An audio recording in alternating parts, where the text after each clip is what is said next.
Itemi-inĩ rĩa gũkinyaniria mũbango wa UHC, Ministry ya Ũgima wa Mwĩrĩ hamwe na Ministry ya Gĩthomo nĩ inyitanĩire na kũhingũrĩra arutwo mweke wa gũthomera kothi ngũrani cia mathomo ma ũrigiti thukuru-inĩ cia KMTC. Arutwo makĩria ma 22,000 nĩ mamũkagĩra mathomo ma ikĩro itiganĩte cia mathomo ma ũrigiti oro mwaka, na kũringana na ministry nĩ atĩ nĩ gũkoretwo na mũbango wa gũthondeka mĩeke ya mawĩra thĩinĩ na nja wa bũrũri kũrĩ manathi hamwe na arutwo angĩ. As we contribute to labor in other countries, the country should not suffer deficit of human resources for health.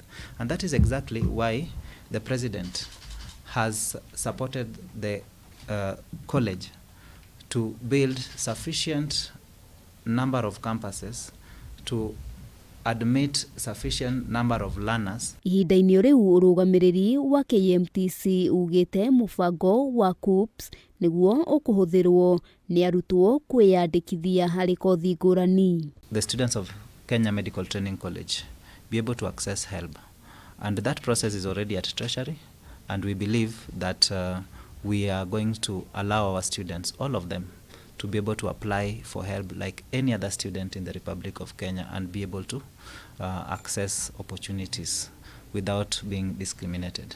THIRIKARI hamwe noguo ĩranĩire gũthiĩ na mbere kũhũra njeki mathomo matiganĩte ma kothi cia ũrigiti nĩguo gũtigĩrĩra bũrũri ũrĩ na namba njiganu ya ataaramu a ũgima wa mwĩrĩ. In the local market, Kenya Medical Training College provides over 85% of middle-level health workforce for the country.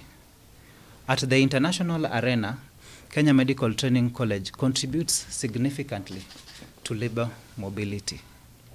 Last year alone, Kenya Medical Training College processed for external markets a total of 4,084 graduates who have gone to work out of the country. Ngĩribotera Kameme TV Getwo wa Mbui wa Njũgũna.